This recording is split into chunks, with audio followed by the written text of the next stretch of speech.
dalam kitab Manhaj Fiqh Asy-Syafi'i, ya. Okay, baik. Membaca Al-Quran di majlis-majlis ta'ziah yang dibuat secara rasmi sebagaimana yang berlaku hari ini, perbuatan tersebut juga adalah bid'ah.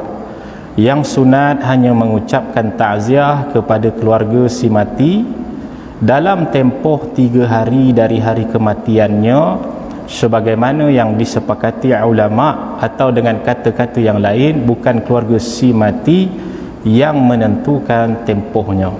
Jadi soalan ya. Jadi ini dalam kitab lah. Dia sebenarnya kitab Allahumma salli ala Muhammad, kitab Fiqh Mahaji, dia adalah kitab yang ringkas dan perlu kita syarahkan dengan lebih detail, ya, perlu syarahkan dengan lebih detail.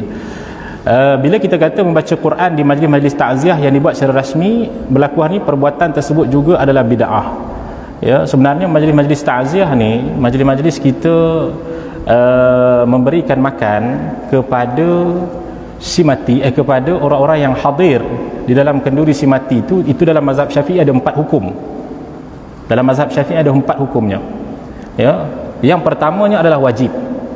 Wajib bila mana si mati sebelum dia meninggalkan dunia ini, dia minta kepada keluarga dia, ni duit aku ni, kalau aku mati kau buat jamuan tahlil.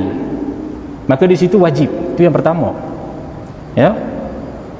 Itu kalau memang dah dia punya ni lah, apa nama itu, dalam kitab Allahumma salli ala Muhammad, dalam kitab Majmu', tak silap saya lah. Itu dalam kitab Majmu', ya, iaitu satu orang, kalau kita kata dia ni sebelum dia meninggal dunia, dia pun bagi pada keluarga dia, dia kata ni duit ni buat nanti tahlil, maka di situ wajib. Yang pertama. Okey. Yang keduanya, tuan-tuan yang dimuliakan Allah, dia jadi sunat. Ya. Sunat bila mana orang datang bawa makanan kepada keluarga si mati, jadi sunat. Yang ketiga, ya, harus sekiranya keluarga si mati itu dia hendak melakukan majlis tahlil dan sebagainya, sehingga kan kita kata tidak menyusahkan keluarga si mati, itu tak apa. Perkara ni yang banyak berlaku dalam negara kita dan dah jadi adat kebiasaan kita, boleh faham? Jadi adat kebiasaan kita. Maknanya bila mati saja kita pun dah memang tahu dah, memang kita akan buat.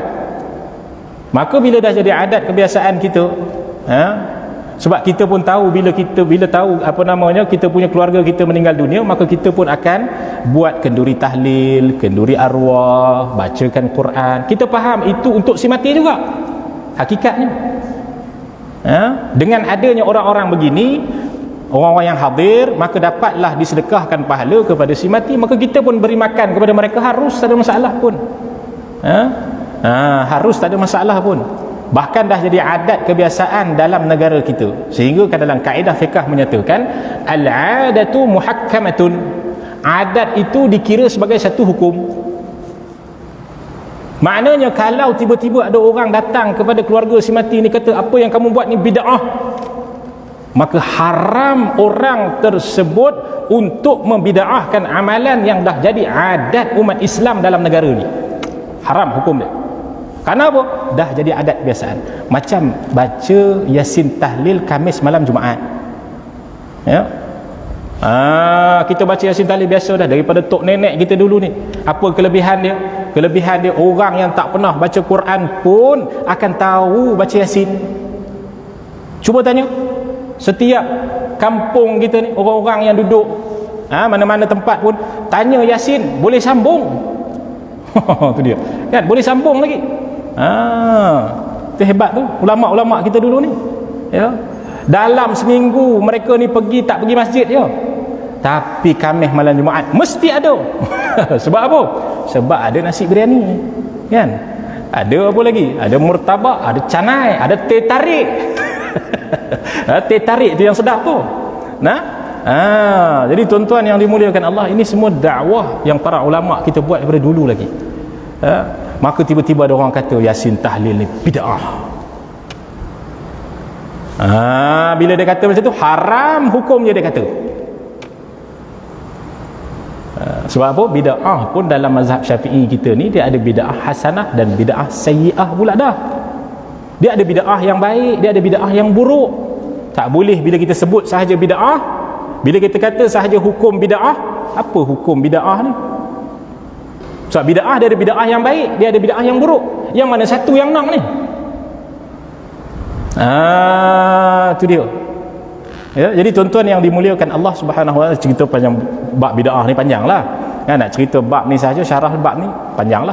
Jadi tuan-tuan yang dimuliakan Allah Subhanahu wa taala, kemudian hukum yang keberapa tadi? Yang keempat. Yang keempat ni dia jadi haram hukum dia. Kalau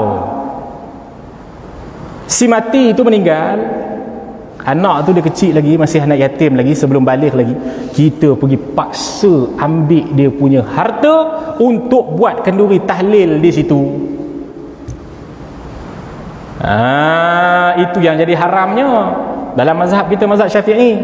Wa atul yatama haqqahu, dan berikan kepada orang yatim, anak yatim itu haknya.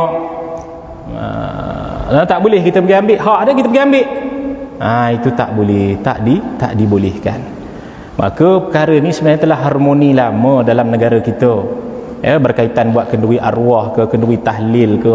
Malahan kita ni disunatkan, kita ni apa dia panggil ramai orang ni untuk bacakan Quran, bacakan Yasin di hadapan jenazah pun boleh, tak ada masalah. Bacakan Yasin di hadapan, sebagaimana disebutkan dalam kitab Fathul Wahhab, sebagaimana disebutkan oleh Imam An-Nawawi. Yang mana Imam Nawawi dia sebutkan bahawasanya, ini Imam Nawawi yang mensyaratkan. Imam Nawawi kata sampainya pahala kepada si mati itu adalah apabila kita membaca ayat Al-Quran di hadapan si mati atau di hadapan kuburan si mati. Itu Imam Nawawi punya ni pendapat. Dalam kitab boleh tengok, dalam kitab Fathul Wahhab. Tapi ulama kita yang kebanyakannya, selain daripada Imam Nawawi kata tak apa, kita baca di sini pun kita niat sedekah pahala pada si mati, insya-Allah sampai. Yang ulama khilafnya sampai tak sampai tu je. Bukan ulama khilaf perkara ni bid'ah haram, bukan. Ulama khilaf ni sampai kita sampai. Ulama dia kata sampai, ulama dia kata tak sampai. Tu je. Sehingga kan Al-Imam Asy-Syafi'i pun dia sendiri membacakan Quran di sisi kuburan Al-Imam Abu Laith dan sebagainya. Maka tuan-tuan yang dimuliakan Allah Subhanahu wa taala, itulah kita kata bahawasanya dalam kita nak apa namanya membaca kitab pun kita apa namanya kena tengok kepada dia punya kaedah fiqh yang ada dalam mazhab Syafi'i, dan juga perbahasan-perbahasan yang lebih dalam lah. Sebab apa? Sebab apa namanya kitab fiqh Mahaji ni dia lebih ringkas, seperti mana ustaz kita tanyakan, fiqh Mahaji ni lebih ringkas dan perlu disyarahkan supaya tidak timbul kekeliruan, itu sahaja. Mudah-mudahan Allah Subhanahu wa taala memahamkan kita semua dan memberikan kepada kita semua hidayah dan taufiknya. Wallahu taala a'la wa a'lam.